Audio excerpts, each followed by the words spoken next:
Mark Costello, a Republican, holds a historic... Louder than that. Oh, okay. Louder? Okay. Holds a historic distinction of defeating an incumbent Democrat with over 64% of the popular vote. Costello is a businessman with 32 years' experience in meeting the bottom line. Costello has taken a sabbatical from his businesses in order to fulfill his role as a public servant. He founded AMCAT, a telephone software company, in 1991, employing over 100 employees and generating hundreds of millions of dollars of payroll until sold in 2007. In 1998, Costello founded USA Digital Communications Incorporated, a telecommunications company that is a licensed common carrier in over 40 states.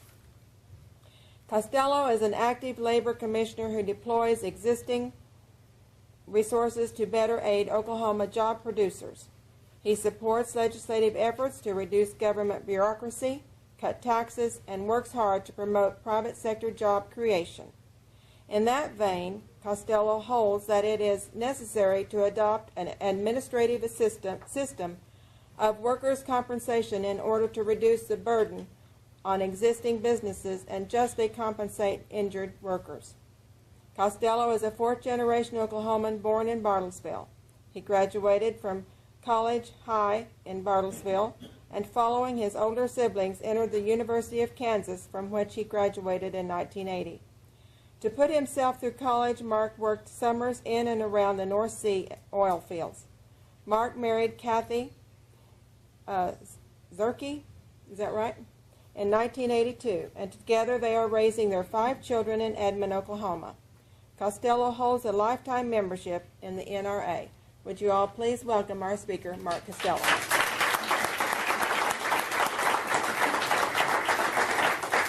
Thank you, Rhonda. It's a privilege to be here, and it's kind of a long intro. We'll have to shorten that for the next group, but most of it's true.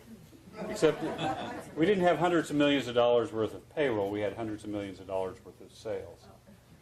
So I'll have to correct that for the next time because it makes it sound, bigger than it is.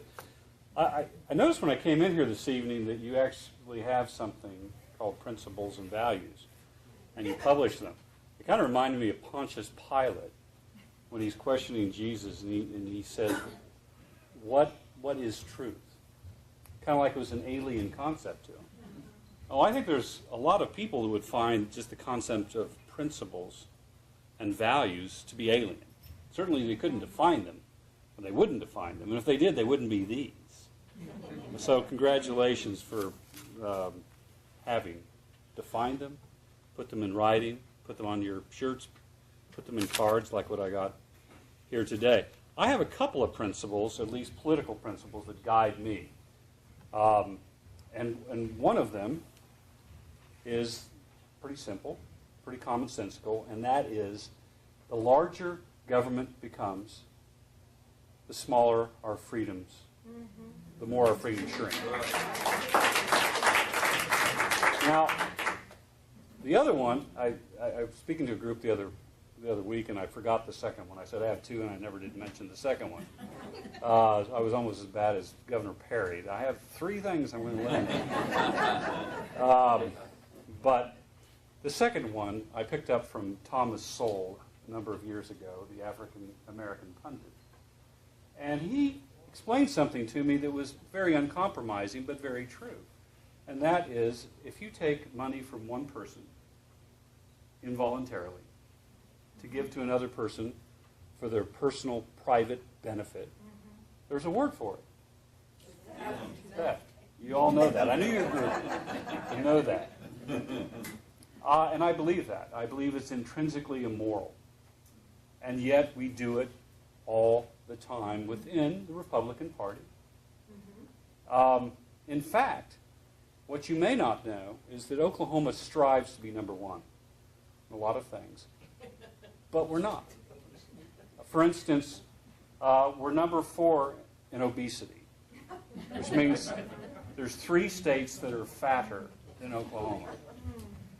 We're number 3 in diabetes, which which means there's 2 states that enjoy sugar more than we do. But there is one thing that Oklahoma is number 1 in. Oklahoma is number 1 in the following category, and that is between the year 2000 and 2010.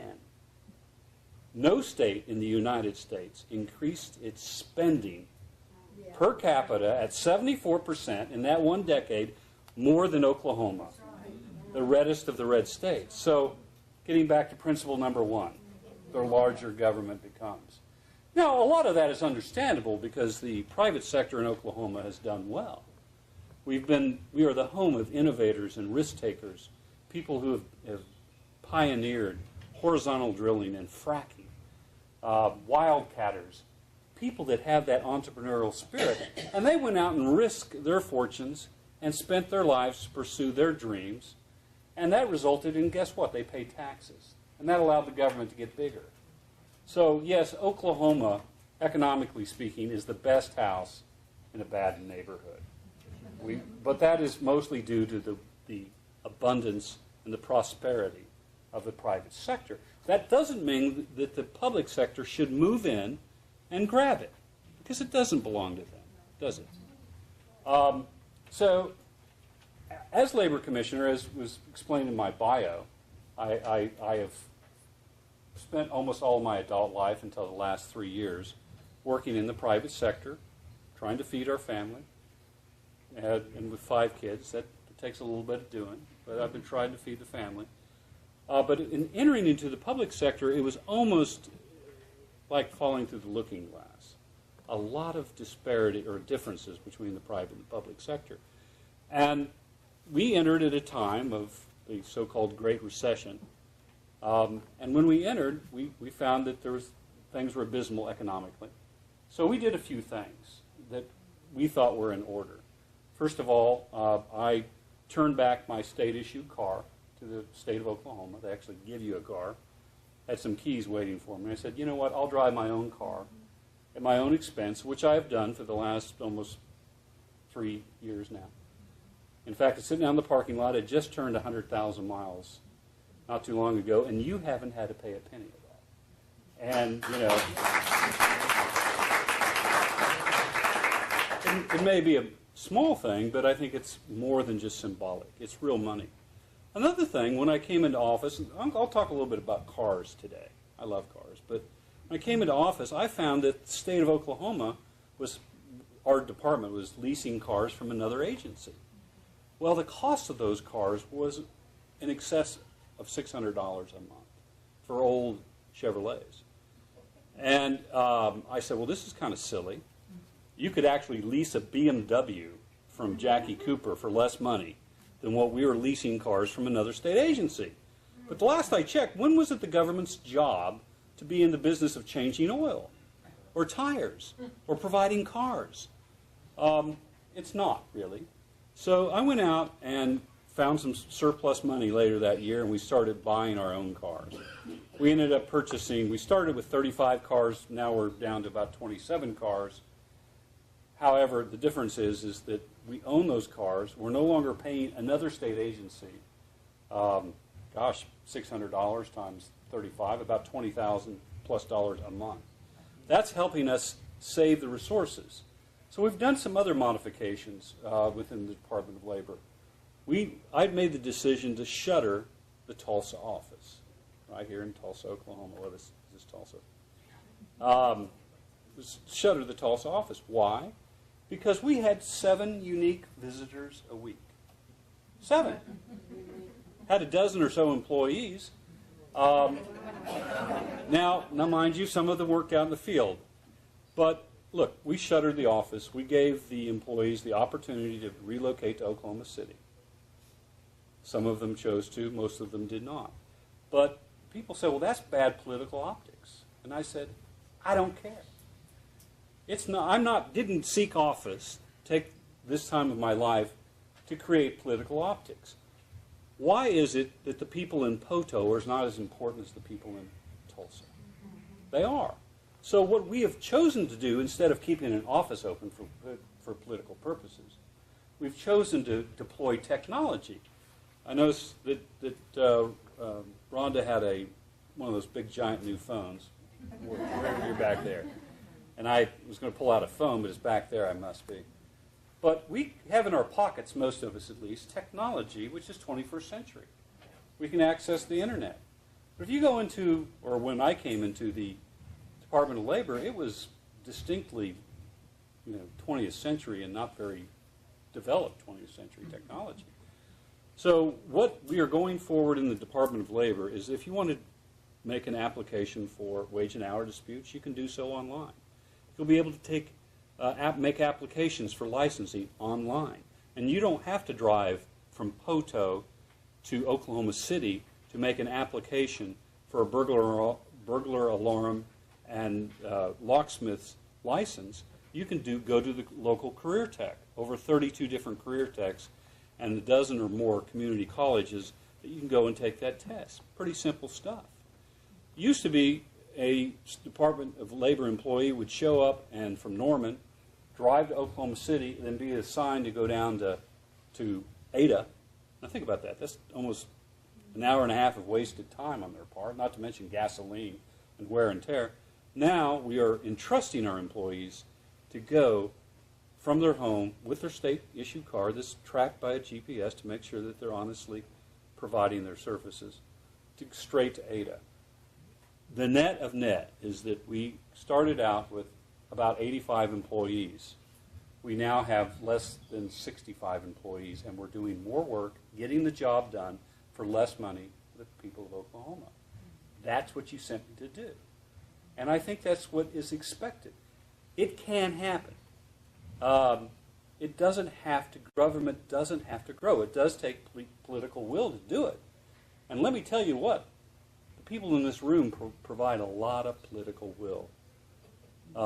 They really do. They don't necessarily, politicians don't show up with a backbone, but you can sure supply them with one. I want to mention another car story. Back, and this will relate to, I've mentioned two so far. This is the last one. We used to have an office in Manchester, England. The person that headed that office I hired when he was 17 for minimum wage out of pity. I thought he was I thought I was doing him a charitable deed by giving him a job at minimum wage. He turned out to be a remarkable young man. He was the oldest of 13, homeschooled, was used to working his backside off on a day in and day out basis. I sent him over to England when he was 21, and by the time he was 25, he was a millionaire. By the time he was 25, he was running an office with over 50 people and a $10 million a year payroll. During this course of time, we bought a building. We owned it, and it was all glass, and it was in an office park. But when I would show up to the airport in Manchester, which I did about once a month, I would always rent the cheapest car I could find, which oftentimes ended up being a 3-cylinder Peugeot diesel. So I would. It was small even by English standards, and I would pull up to this parking lot of this glass building, and well, I need to give you a little preface on this. In England, everything's about the car. It's got to be the latest model, the most expensive car, and that's how you define yourself. I don't know why, but if you don't have a great, splendid car, you're really not a player. And I would show up in this little itty-bitty car, and the employees would crowd around the glass and look out and say, "Is the company in trouble?" The big shot just showed up from the United States, and he's driving this little bitty car. And the young man I had hired years beforehand took him aside and said, "He's a little eccentric. Don't mind him. He just does weird things." Well, yes, I'm eccentric because it was my money. And when it's your money, people behave differently. That's kind of natural law, isn't it? And it did not add any value whatsoever to our product that I would show up in a flashy car or drive one. But it did add cash flow to our business. And I kind of look at state government the same way. If we can do the job with 62 or 3 people that previously 85 had done, and little over 10 years ago, over 100 people had done. That's the direction we need to take state government. And let me tell you a little story about one of my favorite, probably my favorite liberal, George McGovern. George McGovern was a real liberal's liberal. And was elected to the Senate around 62, ran for president of the United States against Richard Nixon, lost big in 1972. And Ronald Reagan ushered him out of the Senate in the Reagan Revolution of 1980. After he left the U.S. Senate, he went off and formed a partnership with another man, and they opened a boutique hotel in Connecticut. Now, George had never been in business before, but for the first time in his life, he encountered nanny state regulators from the county, the city, the state, federal OSHA, frivolous lawsuits, cranky employees, competition bankers, and he went broke. But he was honest enough to write about that experience of his life.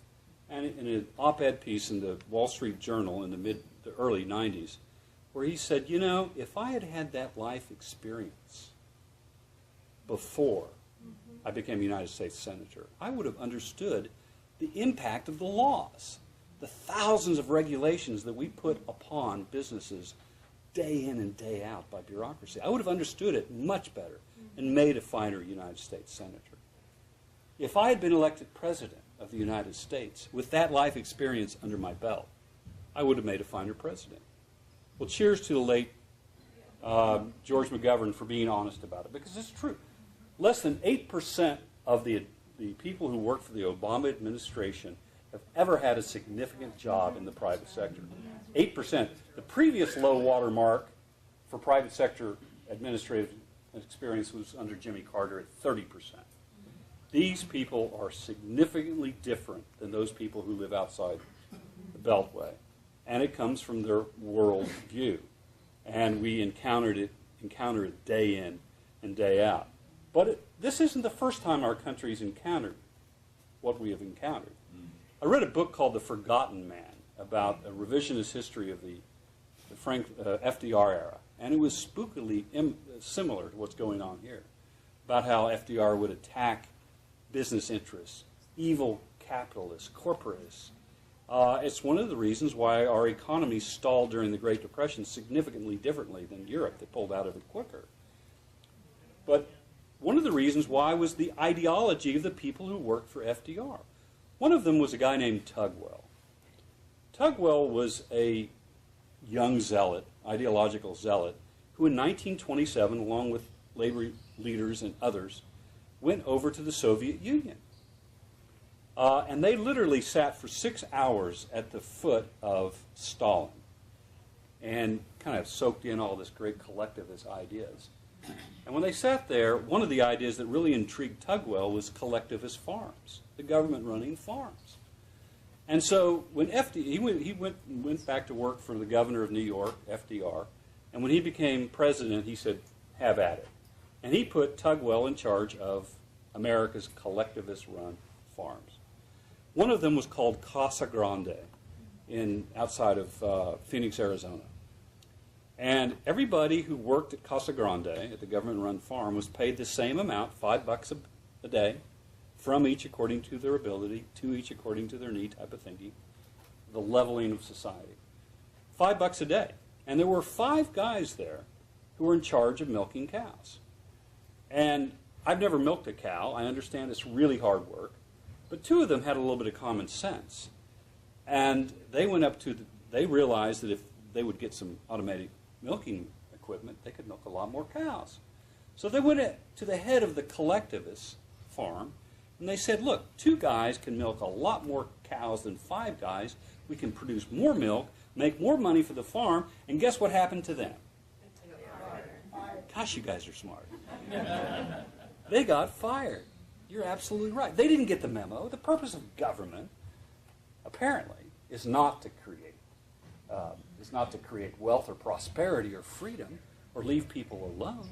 The purpose of government is to create jobs. So they got fired. But how is that any differently? Who's the presidential candidate that said that his next-door neighbor's 2 dogs had created more shovel-ready jobs than Obama? I don't remember who that was, but this idea that government should be in the business of creating jobs is not just in Washington. I like to pick on Washington. But I didn't realize until I got into government how many bureaucrats we have in Oklahoma who are in the business of business development. Hundreds and hundreds of them. And like I said, I've started businesses my whole life. I wasn't aware that there was this other world of people out there doing this. And if you go and talk to them, of course, I've never talked to one who actually ran a business, but some of them actually worked maybe in high school in a private business, but they're really good at like helping you fill out that application for the SBA loan, or bird dogging where those tax credits are, or helping design a website. But then it occurred to me after talking to them, the idea that a business person needs a bureaucrat to help them be successful if that business person has the right idea that the marketplace wants, that will reward him with a profit. The idea that a business person needs a bureaucrat to be successful is about as smart as thinking that we need to hire sex education teachers in order to get boys interested in girls. I think boys are going to figure it out on their own. And let me tell you what, it was on the Drudge Report this morning that Twitter and Facebook and Google and all these great companies, I can't mention them all, that have been formed, were formed with less capital that the government has spent on this defunct, unoperational monstrosity of a website. $630 million that's been spent. That's more capital than all those great companies combined. Yes, sir. Do you think that they're actually spending that much, or it's being funneled other places too? Well, that's a good question. We're in the days of millions of tugwells out there as community activists. Make no mistake about it, times are different. Yes, sir. I developed government systems, and believe me, they spent the money. Well, let me tell you another government project that may interest you. Milton Friedman, Nobel Prize-winning laureate. About circa 1959, he went to Korea. And he was brought out to see a big roads works building project that was going on, maybe the same ones you got going on here in Tulsa. I don't know. It went on for a long time. But he went out, and his host showed him hundreds and hundreds of men who were using shovels, and they were moving dirt. And the host was rather proud of this activity they had going on. So Milton Friedman kind of scratched his head and said, why don't you have Caterpillar tractors out here, heavy earth-moving equipment? Why don't you do that to build these roads? And he goes, oh, no, look at all the jobs we're creating. Milton Friedman said, well, why don't you just hand out spoons? You know, look, let me tell you what. People don't get it that work in government. They really do think that they are the center of the universe, that they are smarter than the guys that work for Goldman Sachs, that they know more about your money and your children and your dreams than anyone else. And they're wrong. They're very wrong. They share different values. They share different principles and different values that we have. Another part of my life experience, when I get back to England, I enjoyed going over there, particularly in July, August, and June, because it was very cool there and very hot here. But early on, I was part of the employment process, interview process. And I think you can find out a lot about a person if you ask them one question: who are your heroes? And so I would always ask them, or the ones that I interviewed, which Englishman do you admire most? And occasionally they would say, well, living or dead. I said, well, which Englishman do you admire most, living or dead? And so I would get a whole variety of answers. And occasionally you would get a Richard Branson or Lawrence of Arabia. Typically you'd get a soccer star or a pop star. Really what I found out is probably not that different than what's going on in America today. They are not particularly inculcated with real heroes. Now, I do remember, though, there was an Irishman that worked for us who had previously been hired before I started asking this rather pointed question. And his name was John Jordan. He was from Limerick, Ireland. So I turned to him one day and I said, John, I said, I've asked everyone else here this question, I'll ask you. Which Englishman do you admire most, living or dead? And John said, oh, I admire them much more dead.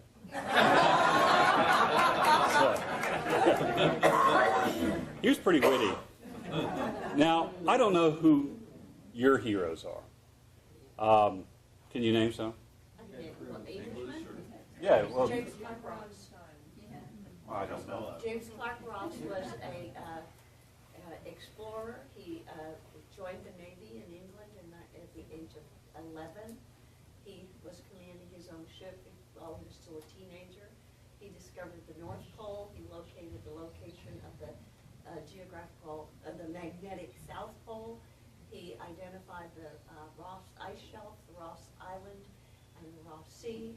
His name is carried by the Ross Gull, the Ross Seal, and a crater on the moon. Wow. That's a whole lot of Rosses. He was knighted in 1843. He was knighted when he What's his returned. first name? James Clark Ross. I'll Google him on the way home. Well, now, and one of my heroes, by the way, perhaps the American I admire more than any other is Jimi Hendrix. Probably not the Jimi Hendrix you're thinking. Now, the Jimi Hendrix that I'm referring to was the oldest child of 14 of sharecroppers out of Arkansas. He was a 19-year-old, red-haired, freckle-faced kid who found himself the day after Christmas in 1944 in the height of the fighting of the Battle of the Bulge. My Jimi Hendrix, the one that is my hero, was on a half-track, and he saw two 18-millimeter cannon installations that were pummeling the heck out of his troops.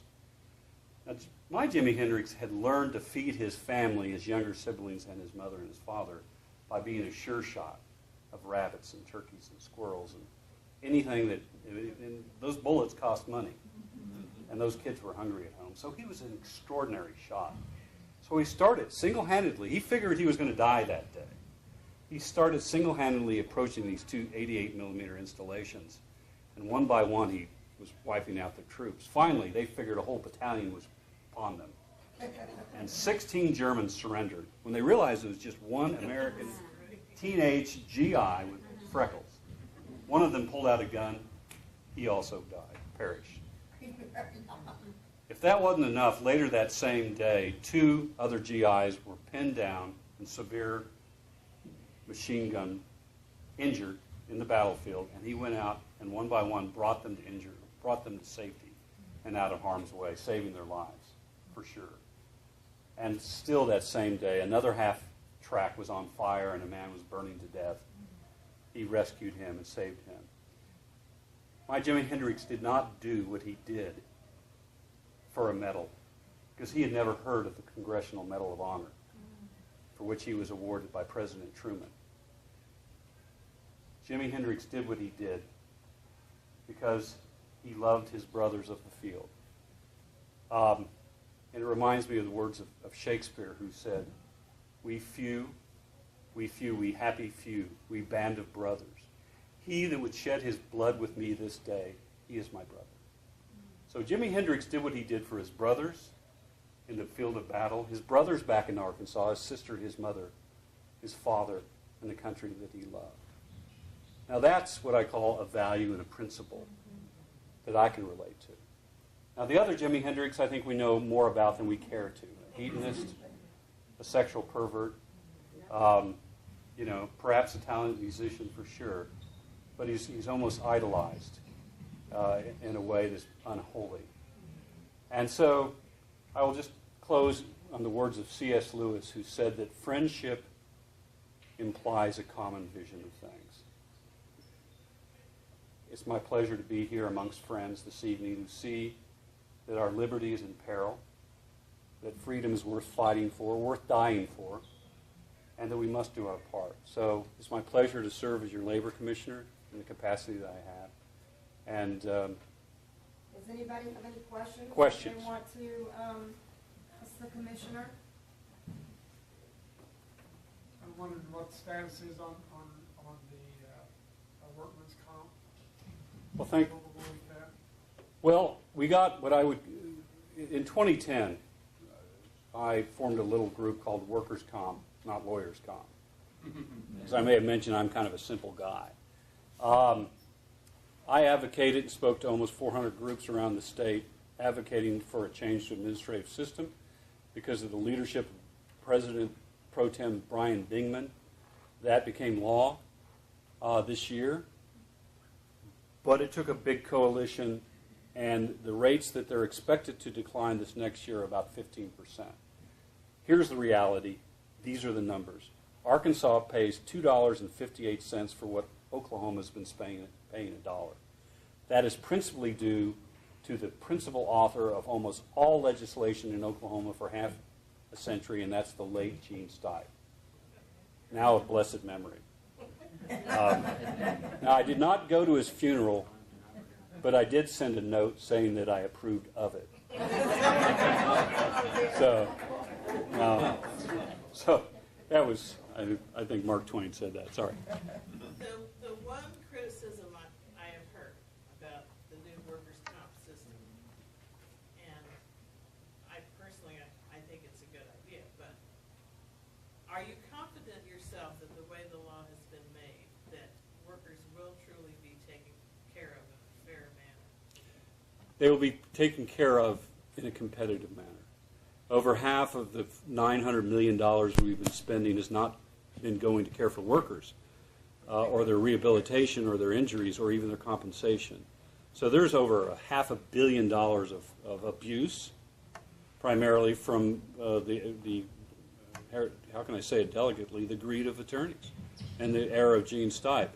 Look, Oklahoma businesses need, the very least the government can do is provide a level playing field. Well, that's a huge disparity for businesses here in Tulsa to compete against businesses in Oklahoma at $2.58. So part of that, yes, means that the compensation package may not be as generous as they've been in the past. But the biggest changes come from who decides which doctor you go to first.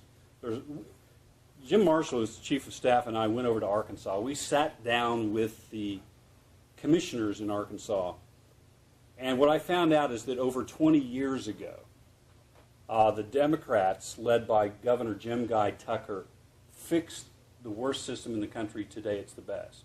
So let me repeat that.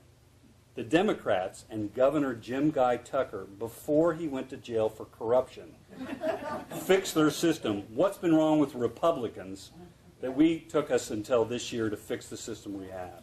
It is an issue of political will. It's an issue of, do we really listen to you, the people, or do we listen to the people from whom our contributions come? And I'm afraid to say that there are more people that somehow manage to contort their conscience based upon their contribution than I would care to relay. It's a real problem. That's why I guess they call it special interest, but that's been the biggest problem thus far, but the lawyers are now defamed. Yes, ma'am. Okay, I have one more question, and I'll shut up. Does the new system have a mechanism for rooting out the fraudulent claims? Well, yes, better than before.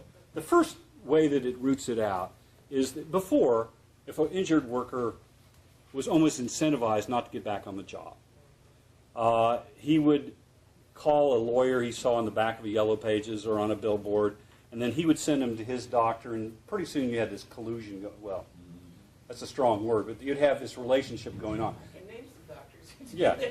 Now what happens is if you're injured, there is a time frame that you strictly have to report the injury. It can't be a pre-existing injury that you just, decided you needed to be paid for today. And then you must go to their doctor. Now you can petition the administrative system to get a different doctor if you're not happy. But the first step is that the control is more, and here's who that rewards. Look, honestly injured workers are going to be taken care of. The dishonest ones are not going to be rewarded like they have in the past. So, any other questions? Yes, sir. To assist some of us who don't have the data processing computer perspective that the younger generation has, two things. Does your online access for the Labor Department here work better than signing up for Obama? and along with that, can you give us some idea of what your cost was to implement that? Well, we take care of about 11 different disciplines, everything from wage and hour to child labor to asbestos inspection, boiler inspection, carnival ride inspection, etc. A lot of different disciplines. All of those we've had to bring over at a cost of about $1 million. But that's the cost, is about $1 million. It's an unfolding process that is occurring now and over the next year. And the answer is yes, it will work better than the Obamacare website. So or I'll quit. Out about 653 million, Too much. But we can actually look at the investment we're making and see that the man hours that are data is being put manually, being touched 2 and 3 times or more, and being inputted manually. No reason for that in this day and age to have all these manual redundant processes. But it does require an investment, and we have been investing, saving our pennies. We've been very fortunate to get a hold of some good people within the Department of Labor that know what they're doing. Stacy Bonner is spearheading that. So we'll make the investment, but just like we did in the cars, the payout will be big in terms of, we didn't ask for any more money from the state of Oklahoma. We are actually going to reduce fees this next year, and hopefully more in the following year, because it can be done in state government. You just got to have the I desire. suppose you don't even have navigators. Yes, sir. How involved are you with the Insurance Commission? Several months ago, there was quite an article about John Doe militia and so forth. I like John, by the way. But are you involved with the Insurance Commission? Not really, and we don't have anyone in uniform or carrying a gun. I see. So, Okay. well, that's okay. if we show up, you're all right. Thank you. There was one, I think, Paul. Yes, sir. I've been maybe a little disappointed in the legislature because we've had supermajority Republicans, but they seem to be very timid. And I mean, I do appreciate your stories and things. And I guess one way you go about change is agency by agency. But what can we do to help speed up some of the processes and get a little bit more of a sense of urgency on the legislative side? Well, first and foremost, elect the right people and make sure that they don't take their marching orders from people who are lobbyists or people that make donations based upon that. Follow the money. I mean, sure, everyone's going to talk a good talk when they're elected. And give you an idea of how frustrating it is to operate state government. Here's just a little chart we worked up in the last day. We had 2 employees that were merit protected. Have you guys ever heard of merit protection? Merit protection is basically a reform that was introduced 60 years ago plus to make sure that a new governor coming in didn't fire everybody and put all of his own cronies in. Fair enough. In the day, it was the right thing to do. But what it is morphed into, and this happened to me the first day I was in state government, or first week I was in state government, I went to the merit protection, they were explaining all this, and I said, wait a minute. I said, what happens if a merit-protected employee shows up going to work and is drunk? Can they be fired? The answer, no. I said, really? That was kind of a shock. You can't be fired. What do you have to do to get fired? Oh, you have to show up repeatedly drunk. That's like if you, so here's what happens as a result. A previous commissioner, not myself, tried to fire an employee. He goes before this merit protection commission, who thinks that, I guess, the state is evil or the government is bad for trying to fire somebody. And they put them through this rigmarole that ended up costing our agency $192,000 of resources to fire one employee. And this gets back to your question in just a minute, or an answer that I hope that will provide you a little more hope. So you're right, it's agency by agency, but when you have something which is basically jobs for life, here's what happens in the real world. You have employees that don't show up ready for work or to perform as expected in the private sector. Why? Because they can't get fired. Really, they could, but it's very, very difficult, very costly, and the culture. Now that is not by the average state employee, and so if anyone picks this up on film, in the future I want to say the average person who works at the Department of Labor works hard, is worth their pay, and maybe some more. But when you have that bottom 5% dragging everyone else down, it's a real problem. Just today, we have petitioned some of the people, legislators, and asked that let's do what Republicans with supermajorities should do, must do, and that is to reform government. If we will reform merit protection and make it simple, very simple, eliminate the Merit Protection Board, great things will happen. For the state of Oklahoma employees, they'll be able to be paid more because that bottom 5%, maybe 10%, they can be released to industry to seek other opportunities. And the other 90% or so will understand that they serve as public servants. They are not entitled. It is not a right to have a state job. It is a privilege to work for the people of Oklahoma as a public servant. And unless that attitude is permeated through all bureaucracies, then we're going to continue to have this problem. I don't want to spend another $192,000 to terminate a poorly performing employee. It should not be that difficult. But on the other hand, I want to pay people what they're worth. They go hand in hand. It will work for all if we can get true merit protection through the legislature. But it's hard. It's hard. It's not easy. Yes, ma'am. Is there anybody we can support on that, or do you want us to, is there a senator we can call? Or Well, hopefully you'll hear some more about it in the following months. This is kind of like workers' comp. It took a little bit of a slow burn at first and then a bit of a prairie fire towards the end. And yes, at the appropriate time, I'll call I don't it on. remember what it was. What was the CR, or what was the, not CR, the resolution that you submitted at the GOP? It was that like one. 2 years ago. Well, Ronald Reagan said, he said defund the left. He didn't say take funds from the left. So the resolution that I submitted is that if you're sitting across the table from, I should have talked about Zimbabwe or Detroit tonight, but we're out of time, right? You're fine. If you're sitting across from someone who's putting money into your pocket, Kathy, do.